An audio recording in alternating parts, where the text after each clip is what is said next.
Colonel Marcus Webb had seen 3 wars across 4 star systems, and nothing surprised him anymore, or so he thought, until the day he found the lunchbox in the wreckage of Outpost 7. The station floated dead in space, with its hull torn open. Like paper, and Marcus and his salvage team moved through the debris, field scanning for survivors but finding only silence because the attack had come without warning, with no distress signal and no enemy ships detected, just total destruction. Private Katie Morris called out from the station mess hall telling Marcus he needed to see something, and Marcus pushed off a twisted bulkhead and floated toward her, and she held a small metal container that was unremarkable except for one detail, which was that it sat completely untouched while everything around it had been vaporized or melted or shredded, but the lunchbox remained pristine. In her gloved hands, and it was decorated with crude drawings of stars and moons. Katie told Marcus the box was cold, really cold, and her suit registered -40°C on contact, and Marcus took it from her. In the moment his gloves touched the metal, his visor flickered and strange symbols cascaded across his display, symbols that looked like musical notation mixed with geometric patterns, and they were not English or any human language he knew. He opened the container, and inside there was nothing, just a faint shimmer in the air like heat. Waves rising from summer asphalt, except this was cold, and when Marcus looked closer, he saw something impossible, because the interior of the box seemed deeper than the exterior dimensions allowed, and looking into it was like staring into a tunnel that went on forever, spiraling down into darkness speckled with distant lights. Then he heard the voice, and it was not sound exactly, but more like a memory of sound, a whisper that seemed to come from inside his own skull, and the words were alien, but somehow he understood them, and they said, "Find me before they do." Marcus snapped the lunchbox shut, and his heart hammered in his chest, which was a sensation he had not felt since his first combat drop 20 years ago, and he ordered Katie to bag it with level 5 containment and told her not to tell anyone what they found. Katie asked why, and Marcus said that was an order, and as they secured the lunchbox and prepared to leave, Marcus noticed something else, because scratched into the wall beside where the lunchbox had been found were 3 words in English written in a child handwriting that said, "Help her please back." On the human cruiser Valiant, Marcus locked himself in his quarters and opened the box again, and this time the voice was clearer and more desperate. And it said, "They are coming for all of you, and the veil has fallen, and find Kira before the hunt begins."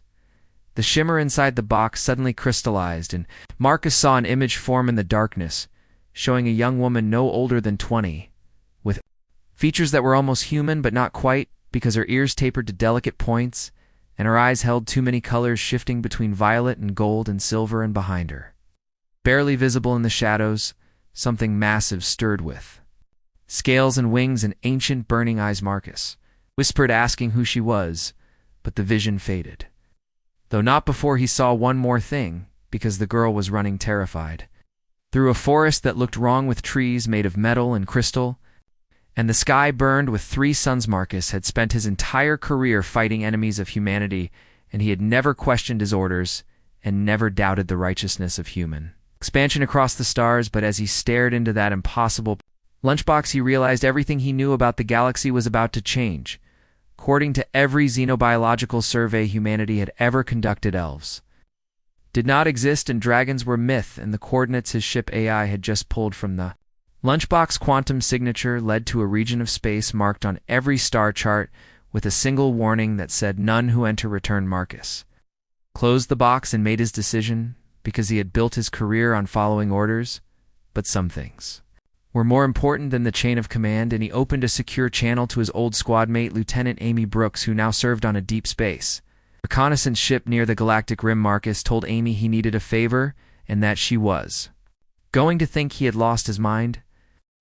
3 days after finding the lunchbox, Marcus Webb went absent without leave, and he had stolen a fast courier ship called the Dawn Runner, which was small enough to slip past military scanners, and Amy Brooks had come through with the intel he needed, which included black market navigation charts of the Forbidden Reach, which was the region of space humanity had been warned never to explore by the Galactic Council.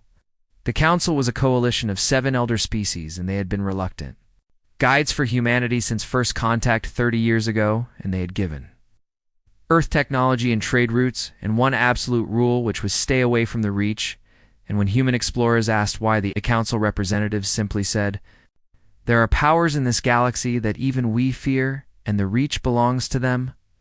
Marcus had always assumed it was politics or territorial, squabbling between ancient aliens, but now staring at the lunchbox strapped to his co-pilot seat, he was not so sure anymore. The voice had not spoken again, but the visions came every time he slept, showing Kira running through impossible forests and hiding in caves made of living crystal, and whispering to something massive in the darkness that rumbled with affection when she touched its scaled snout behind her. Always behind her were the hunters, and Marcus could not see them clearly in the visions, but he felt them, and they were cold and ancient and hungry. The Dawnrunner AI chirped, announcing they were approaching coordinates and warning of a sensor anomaly detected, and Marcus pulled back on the throttle as the ship dropped out of faster-than-light travel, and the viewport should have shown stars, but instead it showed a wall of absolute darkness. Marcus asked what he was looking at, and the AI said it was unknown because the anomaly was absorbing all electromagnetic radiation, and the AI read no stars and no cosmic background radiation, and nothing at all, as if space itself had been erased. Marcus drifted closer and realized the darkness was not empty, but full of something that existed in the gaps between light and in the silence. Between sounds, the lunchbox began to glow, and symbols etched themselves into the air around it. And they were the same strange geometric patterns from before, and they pointed toward the darkness like arrows showing a path. AI said, "Please tell me you are not thinking what I think you are thinking," and Marcus said he had made worse decisions. And the AI asked him to name one, and Marcus could not, but he gunned the engines anyway. The moment the Dawnrunner touched the darkness, reality twisted, and Marcus's stomach lurched as up became down and left became right, and time seemed to fold in on itself, and he saw himself entering the darkness, and saw himself already inside, and saw himself leaving decades older and scarred and changed. Then the darkness spat him out on the other side, and Marcus blinked because his view screen now showed a solar system, but not like any he had seen before, and the star at its center was silver, not yellow, and it cast shadows that moved independently of their sources, and the planets orbiting it were perfect geometric shapes, including a cube and a pyramid and a dodecahedron. Marcus whispered, asking where they were, and the AI replied, "Unknown," but said it was detecting life signs with hundreds of them and thousands all across the system. Marcus asked if they were human, and the AI said no. But the genetic markers were close, very close. The lunchbox flared brighter, and suddenly Marcus heard Kira's voice again, stronger than ever, saying, "You came, and oh, stars. You actually came," and they said no one would, and they said humans only cared about themselves. Marcus shouted at the empty cockpit, asking where she was, and Kira said, "Third planet, the one that looks like a cube, and there is a forest at the southern pole where the geometry breaks." And she said, "Hurry, because they are close, and they can smell the bond." Now Marcus asked, what bond and who was close? But the voice had gone. Silent again, Marcus set course for the cubic planet, and his mind raced, because every instinct told him this was a trap, and every bit of training screamed that he should turn around and report back to command, and let someone else handle this impossibility. But he had seen Kira's eyes in those visions, and he had seen the fear, yes, but also the hope, and the desperate, fragile hope that someone, anyone, would care enough to help. Marcus had spent 20 years fighting wars, and maybe it was time he tried saving someone instead. The Dawnrunner descended toward the impossible cube planet. Something massive moved in the silver star corona, and it had wings that spanned continents, and eyes that burned with ancient knowledge watched Marcus' ship fall toward the surface. And if a dragon could smile, it did, because the game, it seemed, had finally begun.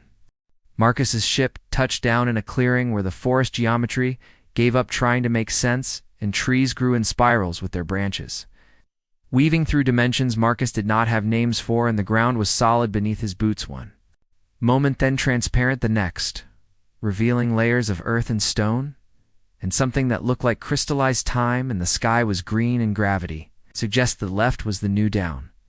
The AI reported environmental readings were impossible, with oxygen levels fluctuating between breathable and toxic in temperature, cycling from -20 to +40 every 3 seconds, and by all laws of physics, Marcus should be dead, Marcus said, and yet while checking his suit seals anyway, and he grabbed the lunchbox and secured it to his belt and stepped out into the madness.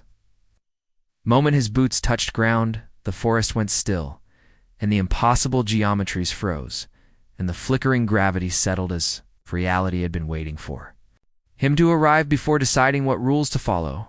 Marcus called out for Kira, saying he was here, and there was silence then from somewhere. Deep in the twisted woods came a sound like wind chimes made of starlight. Marcus drew his plasma pistol and moved forward, and years of combat experience kept his breathing steady and his movements controlled, but nothing in his training had prepared him for a forest where the trees whispered in languages that hurt to hear and where shadows pooled like liquid mercury, and where the air tasted of copper and mathematics. He found her in a grove where 5 dimensions met, and Kira sat with her back against a tree that grew in all directions at once, with her arms wrapped around her knees and her pointed ears drooping with exhaustion, and she looked exactly like the visions, showing a young woman who was fragile and beautiful in a way that made Marcus think of old fairy tales his grandmother had told him, but it was the creature beside her that made Marcus freeze, because the dragon was small, no bigger than a horse, with its scales shifting through colors that did not exist in human perception, and when it breathed, frost and fire came out, simultaneously canceling each other into mist, and its eyes, ancient and knowing, fixed on Marcus with an intelligence that made him feel like an insect being examined under glass. Kira whispered, saying he was real, and she thought she was just going insane calling out into the void, but he was real. Marcus lowered his weapon slowly and said he found her lunchbox. Kira eyes widened, filling with tears, and she said that was her mother container, and her mother said if anything happened, and if the hunt ever found them, she should send it through the veil to find help, and Kira did not believe it would work because the veil had been closed for 3,000 years. Marcus asked who was hunting her, but before Kira could answer, the dragon head snapped up with its nostrils flaring, and it made a sound like thunder rolled backward, and suddenly Marcus understood why humanity had feared dragons in every ancient myth. Kira breathed, saying they were here, and oh stars, they were already here. The forest erupted, and figures emerged from the spaces between trees and from the gaps in reality itself, and they wore armor that seemed woven from darkness and starlight, and carried weapons that looked like frozen lightning, and their faces were hidden behind masks shaped like blank shields reflecting nothing and revealing nothing. One of them said, Kira Silverwood, you are bound for the harvest, and surrender the wormling, and your death will be painless. Kira said, standing, that the wormling stays with her, and Zephyr is hers, and the bond is sealed. The voice said the bond is illegal, and elves are property, and dragons are weapons, and you have violated the accord. Marcus stepped forward, putting himself between Kira and the hunters, saying he did not know what their accord was, but the girl said no, and that was all that matters. The hunters turned their blank masks toward him, and Marcus felt their attention like ice water down his spine. Said a human, and your species was warned, and the reach is forbidden to the young races. Marcus said, yeah, well, he had never been good at following rules. Marcus raised his plasma pistol and fired, and the bolt should have vaporized the hunter chest, but instead it passed through the figure as if it were smoke and struck a tree behind it, and the tree simply ceased to exist, not destroyed, but erased, as if it had never been there at all. Marcus said, okay, that is Nuth the dragon. Zephyr roared, and it was such a small creature, but the sound shook the forest to its roots, and reality rippled outward from its maw, and suddenly Marcus was seeing in 4 dimensions, and 5 and 6, and he watched the hunters move through time as well as space, and saw them attacking from past and future simultaneously. Kira screamed, telling him to take her hand, and Marcus did not think, and he grabbed her hand. Power surged through him like lightning and like fire and like ice, and for one impossible moment, Marcus understood, and he saw the bond between Kira and Zephyr, which was a connection that transcended species and physics, and he saw the truth about elves, because they were not aliens, but were the first species in the galaxy to have bonded with dragons and to have merged their souls with beings of pure possibility, and he saw why the hunt existed, and why the Galactic Council feared this place, because dragons did not follow the laws of reality, and anything bonded to a dragon became Dangerous to the ancient powers who had carved up the galaxy among themselves, Kira pulled him onto Zephyr back, and the dragon scales felt like warm glass under Marcus's hands. Kira said, "Hold on, and whatever you do, do not let go, because if you break contact with me, you will fall through the veil and end up scattered across 17 dimensions." Said she could have led with that information. Zephyr launched into the air with its wings beating through layers of reality. Marcus could not see but could feel, and the hunters gave chase with their weapons, firing bolts of unlight that erased chunks of space. Itself, Marcus shouted over the wind, asking where they were going. Kira shouted back, saying, "Away from here," and her people were scattered across the reach, hiding from the hunt. But there was a place, a sanctuary, where even the hunters could not go. And if they could reach it, and if they could wake the Guardian, then maybe they had. Chance Marcus asked what Guardian Kira grip on Zephyr tightened, and she said, "The last of the Elder Wyrms and the dragon who remembers the galaxy before the Accord. And if anyone can stop the hunt, it is her." Marcus looked back, and the hunters were gaining with their forms flickering through time, and he saw one of them reach out and saw its hand stretch across seconds, about to grab Zephyr's tail. Marcus did the only thing he could think of, and he pulled the lunchbox from his belt and threw it. The box tumbled through the air, and the moment the hunter touched it, the creature froze, and its mask cracked, and behind it Marcus glimpsed something terrible, which was not a face, but an absence of face, and a void where identity should have been. Hunter screamed with a sound that curdled reality itself, and then it simply unwound with its atoms, separating and spreading across space and time until there was nothing left. Marcus gasped, asking, "What was that thing?" Kira said quietly, "It was her mother's last gift, and she trapped a piece of her soul inside, along with a curse, and anyone who touches it with the intent to harm sees the truth about themselves. And the hunters cannot survive truth because they are built on lies, and on the story that some species are worth more than 20 something, because he had come to rescue one girl, but he had stumbled into something much bigger, which was a war that had been fought in the shadows for thousands of years, and a war between those who believed in freedom and those who believed in control, and somehow impossibly humanity had just picked a side. Marcus said, "Tell me about this. Guardian, tell me we are not about to wake up something worse than the hunters." Kira smiled, sad and knowing, and said she could not promise that, but she could promise this, which was whatever comes next, it will be the truth. And sometimes that is all you can ask, for behind them more hunters materialized, with dozens of them and hundreds, because the hunt had fully deployed. Head the mountains sang with ancient power, and Marcus Webb, who was a colonel of the human military and an absent without leave soldier and an accidental dragon rider, realized his war had only just begun. The mountain was alive, and Marcus felt it the moment Zephyr landed on the crystalline plateau, because the stone hummed with a frequency that resonated in his bones, and patterns of light pulsed beneath the surface like neural pathways in a vast, sleeping brain. Marcus asked how old this place was while sliding off. Zephyr back, and his legs trembled from the flight and from the adrenaline and from the sheer impossibility of everything. Kira said, "Old enough that it remembers when galaxies were young," and she pressed her palm against the stone, and the light responded, flowing toward her touch like a curious animal, and she said, "This is sanctuary, in the last place the Accord cannot touch." Marcus asked why not. Kira said, "Because the Guardian made a bargain with reality itself, and this mountain exists in all timelines simultaneously, and to destroy it, the hunters would have to erase every possible version of history, and even they are not powerful enough for that." The plateau trembled, and Zephyr chirped nervously, pressing close to Kira. Marcus said, checking his rifle, that they were coming, though he knew his weapons were designed to fight enemies that obeyed physics. Kira said, "Let them come," and she walked to the center of the plateau, where a massive door was carved into the mountain face, and the door was covered in symbols that hurt to look at directly, with words written in a language that predated language itself. And she said it was time someone reminded the hunt why dragons were never conquered but only convinced to sleep. Marcus asked if she was going to wake it and wake the Elder Wyrm. Kira nodded, and her hand moved to the door, then hesitated, and she said her mother died protecting her from the hunt, and her mother was one of the last elf-born mages bonded to a dragon named Starfire, and they held off an entire a legion so she could escape with Zephyr, and her voice cracked as she said she was 11 years old, and for 9 years she had been running and hiding, and too scared to fight back. But Marcus came, and a human from a species that barely knows.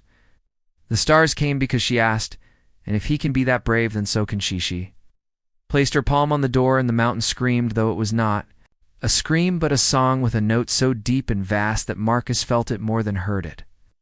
And the symbols on the door ignited with silver fire, and the stone began to move, grinding open to reveal darkness beyond, and from that darkness came a presence that made Zephyr look like a candle. Next to a starry voice asked, "Who disturbs my rest, and who dares wake the last witness?" And the voice was female and ancient and patient as erosion. Kira said with her voice steady that she does, and she is Kira Silverwood, daughter of Mara Silverwood, and heir to the line of first bonding, and she claimed sanctuary under the old accord before the hunters twisted it into chains. There was silence then. From the darkness too, eyes opened, and they were the size of houses burning with the cold light of distant supernovas. The voice said the line of first bonding died 300 years ago, and Mara was the last. And Mara fell, Kira said. Mara was her mother, and before she fell, she taught her the old words, and the true words, and Kira closed her eyes and spoke in a language that made Marcus, translator and plants, scream and shut down, because the words tasted of starlight and sacrifice and of promises made when the universe was young. The eyes in the darkness softened, and the voice said, "It sees," and Kira carries her mother's soul echo, and she brings a human in there. It was curiosity in that ancient voice now, and something else like hope in the voice. Said, "It has been 30 millennia since a human last stood before me, and not since the time before the forgetting, when your kind walked between stars as easily as breathing." Marcus blinked, asking what, because humans have only been in space for 30 years. The Guardian interrupted, saying, "For 30 years of this cycle, but you are an old species, Marcus Webb, and older than you know, and the Accord saw to that before." Marcus could process this revelation. The sky above the plateau split open, and the hunters had arrived, not dozens now, but thousands, with their blank masks reflecting nothing and their weapons crackling with reality, shredding power. One hunter announced that Kira Silverwood was in violation of the harvest decree and surrender, or be erased. The Guardian finally stepped fully into view, and she was magnificent and terrible, with a dragon the size of a city block, and her scales shimmering through colors that did not exist in standard physics. And when she spread her wings, Alcas saw galaxies caught in the webbing, with tiny universes birthed and dying in the span of seconds. The Guardian said, "Erased, and how delightfully arrogant." And she asked if they know what she is, and she said she is Valestra, last witness to the first treaty, and she watched their masters bind the dragons to their will, and she watched them lobotomize humanity and cast them down to primitive mud dwellers, and she watched them turn the elfborn into cattle, and she said nothing because she was promised peace. The hunters raised their weapons. Valestra continued saying, "But she grows tired of peace built on slavery," and her eyes fixed on Kira and Zephyr, and she asked the child, "If she grants her power, will she use it wisely, and will she fight not for revenge, but for freedom?"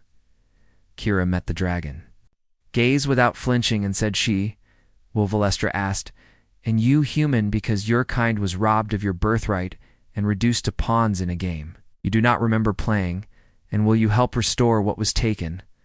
Marcus thought about the lunchbox, and about Kira's desperate message cast into the void, and about the truth that humanity had been fed comfortable lies for 30 years. Marcus said, "Yeah, he is in Valestra," smiled, revealing teeth that could crack planets, and said, "Then let us remind the galaxy what it means to wake a dragon." Sheet roared and reality shattered.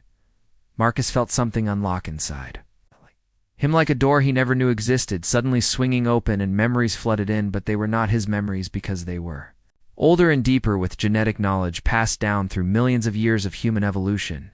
And he remembered the stars not as distant lights to be reached with ships, but as waypoints in a vast network humans had once traversed with just their minds. Humanity had not discovered space travel 30 years ago, but had rediscovered it after the Accord had stolen it away. Marcus whispered, "Oh God," asking what did they do to US Velstra. Said, "They made you forget because humans bonded to dragons were unstoppable, and your species was too dangerous and too free, so they broke you and rewrote your history and locked your potential behind. Genetic change, she turned to Kira, saying, but the Elfborn remembered, and they kept the old ways alive hidden. In stories and songs, and they are the bridge between what was and what could be. Again Valestra claw touched Kira's chest then. Marcus and light exploded through them. Both Marcus felt it happen, and felt the bond form not between him and Zephyr, but between him and Kira and Zephyr and Valestra, with all of them connected in a web of power and purpose, and he could feel Kira fear and determination, and he could feel Zephyr fierce protectiveness, and he could feel Valestra ancient sorrow and burning hope, and he could feel the hunter's terror. The lead hunter said no, and this is impossible because humans cannot bond, and the chains are in place. Valestra said simply, they are broken. The hunters attacked, and Marcus raised his hand, not sure what he was doing, just knowing he needed to act, and reality bent around his will, and the hunter weapon disintegrated mid-fire with its atoms, simply deciding to be something else, and to be flowers with strange, impossible flowers that bloomed in vacuum and sang with mathematical precision. Kira moved like lightning with Zephyr at her side, and where they passed, hunters flickered and fell with their masks cracking and revealing the emptiness beneath, because they were not beings but were tools and constructs created by the Accord to enforce rules that benefited only the powerful, and tools could be broken. The battle raged across multiple dimensions, and Marcus fought beside Kira with their bond allowing them to move in perfect synchronization. And when he zigged through space, she zagged through time, and when she unleashed flame, he froze reality around it, creating weapons of pure contradiction. But more hunters kept coming with thousands and tens of thousands because the Accord was mobilizing its full might. Marcus said, his power already flagging that we cannot win this because the bond was new and unstable, and he was not used to bending reality with just his thoughts. Kira said, we do not need to win, and we just need to survive long enough. Marcus asked, long enough for what? Valestra laughed, shook the mountain, and she said, long enough for me to send a message, human, and a message to every dragon sleeping in forgotten corners of the galaxy, and a message to every Elfborn hiding in fear, and a message to every human who has ever looked at the stars and felt like they were missing something. The Elder Worm spread her wings wide and roared again, but this time it was not an attack, but was a song and a call and an invitation. And across the galaxy, in caves and sanctuaries and quiet corners of space, dragons began to wake, and Elfborn felt the pull of ancient magic stirring in their blood, and humans who were ordinary humans would never question their place in the galaxy suddenly they remembered flying. The hunt faltered, and the hunters looked at each other and at the sky and at the mountain where an impossible dragon sang an impossible song, and they retreated, not defeated, not yet, but uncertain, and uncertainty was a crack in their blank masks that nothing could repair. As the last hunters vanished, Kira collapsed against Zephyr, exhausted, and Marcus caught her before she fell.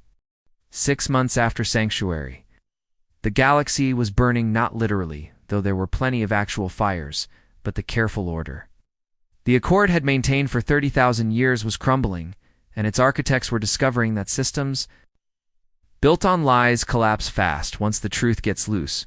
Marcus stood in the command center of Freehold Station, watching reports flood in from across known space, and the station was a repurposed mining facility that orbited a dead star at the edge of the Reach, and it had become the beating heart of what people were calling the Awakening. Lieutenant Amy Brooks reported that 3 more Elfborn enclaves had declared independence, and she had been one of the first humans to answer Marcus's call, abandoning her post to join what many in the human military still called a terrorist movement. And she said that the Accord was trying to blockade them, but 2 dragon clans had broken their shackles and were running interference.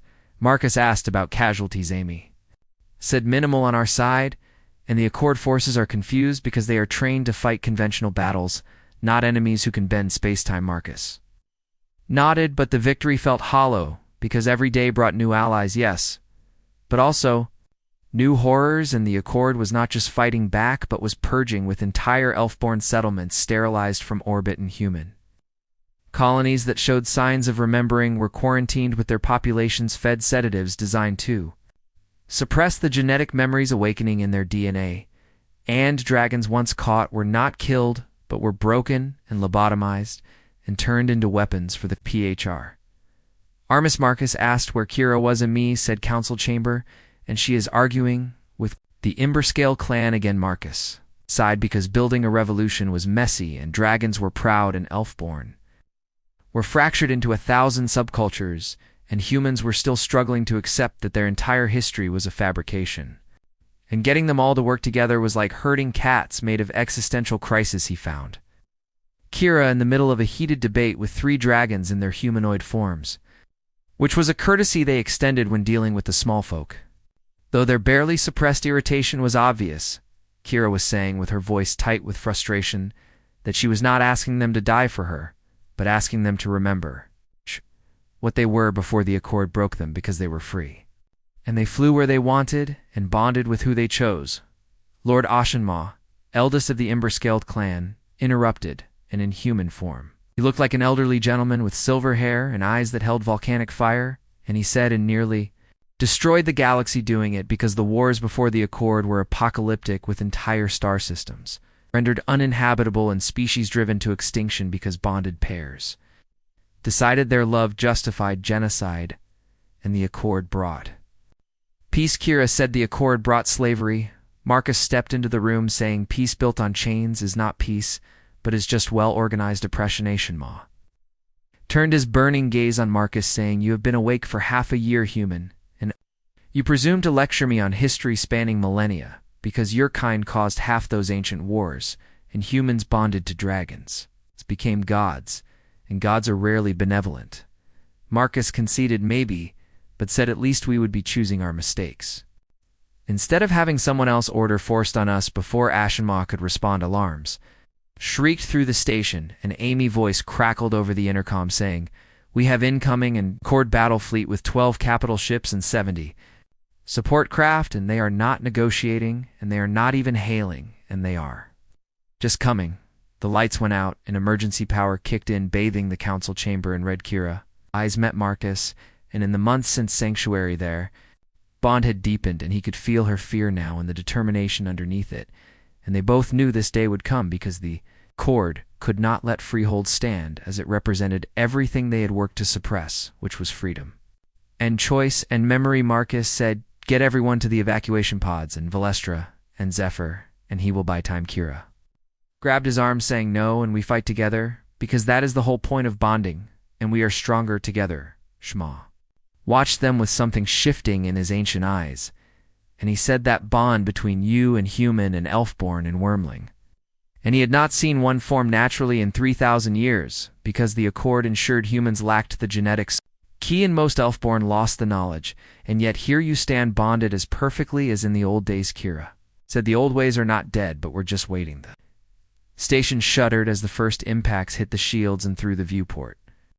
Marcus saw the Accord fleet materialize from faster-than-light travel with their ships sleek and terrible and designed to inspire fear, but then he saw something else, because ships were appearing behind the Accord fleet with dozens of them, and human military vessels going absent without leave like he had, and elfborn cruisers with their organic hulls pulsing with bioluminescence, and between them flying with wings that spanned kilometers were dragons by the hundreds. Marcus breathed, asking, what is happening? Amy voice crackled with static and something that might have been tears, saying, boss, you need to see this, because every message you sent and every human you woke up and every elfborn you helped remember, they heard you and they are here, and all of them. The comm channels lit up with voices saying, this is Captain Lisa Morgan of Human Ship, defiant, declaring independence from the Accord puppet government and standing with Freehold. Another voice said, Silverwine clan reporting. And our wings are yours, Kira Silverwood, as they were your mother. Another said, somebody get me in this fight, because I've been sleeping 3,000 years and hungry for Accord blood, and on ship after ship and dragon after dragon declaring themselves. Freeshamaw stood slowly, and his human form rippled and expanded and transformed, and within seconds a 50-meter dragon stood where the elderly gentleman had been, with scales like cooled magma and eyes like dying sunsession. Ma said, you shame me, child, and you and your human reminded me what I traded away for safety, which was my pride and my choice, and my fire, and his wings. Spread cracking through the council chamber ceiling like it was paper, and he said, "Ember Scale Clan, awaken because the time of cowering is over." The response was immediate, and across the station, and in ships nearby, dragons erupted from their humanoid disguises because the Ember Scale Clan was one of the oldest, largest dragon families in the galaxy, and when they roared in unison, reality itself seemed to flinch. Marcus felt the bond between him and Kira and Zephyr pulse with power, and Lestra presence thrummed at the edge of his consciousness. Vast and approving, Marcus asked Kira if she was ready. She smiled, fierce and bright, saying, "Let us show them what freedom looks like." They ran for the hangarware. Zephyr waited, and the young dragon had grown over the past months, now large enough to carry 3 riders comfortably, and as they climbed onto her back, Marcus felt the fear trying to creep in, because this was not just a skirmish, but was the war, and the one that would decide whether the galaxy moved forward into genuine freedom or backward into more sophisticated chains. Zephyr launched from the hangar into space, and vacuum should have killed them instantly, but the bond wrapped them in a bubble of warped reality, and Marcus breathed stardust and void, feeling more alive than he had ever felt in atmosphere. The battle was chaos incarnate, with Accord ships firing weapons that erased space itself, creating temporary holes in reality, but the rebel fleet countered with creativity in their tactics. Unpredictable and unbound by doctrine, and humans fought with desperate courage and Elfborn wove spells that turned missiles into flowers, and that made shields sing themselves to sleep, and dragons were magnificent, dancing between laser fire and breathing plasma that burned hotter than stars, and roaring songs that unmade Accord weapons. At the molecular level, Marcus fought beside Kira with their minds linked through the bond, and when she thought left, he dodged left, and when he imagined shields, she manifested them, and they moved as one being, split across 2 bodies in Zephyr. Was their wings and their claws and their fire, and Accord dreadnought targeted them, charging a weapon that looked like a captured black hole, and Marcus felt the weapon in tension, which was total annihilation, with no escape and no survival. Marcus shouted Kira name. She said she knows, and hold on. She reached deep into the bond, deeper than they had ever gone, and Marcus felt Valestra presence surge forward with the Elder Worm, lending them power across the light years, and together, human and elf-born and wormling and ancient dragon, they pushed Triality inverted and the dreadnought. Weapon fired, but the black hole turned side out, becoming a white hole that vomited pure creation instead of destruction, and new matter exploded outward. Harmless but blinding, and when the light cleared, the dreadnought weapon was gone, just gone, as if it had never existed. Accord fleet faltered, because they had come expecting an easy slaughter, but found a storm Marcus broadcast on open channels, saying all ships and all dragons and all elf-born, because they are confused, so press the attack. But then the sky split open, and something vast beyond measure entered the battlefield. And it was not a ship, but an entity and a construct and a being.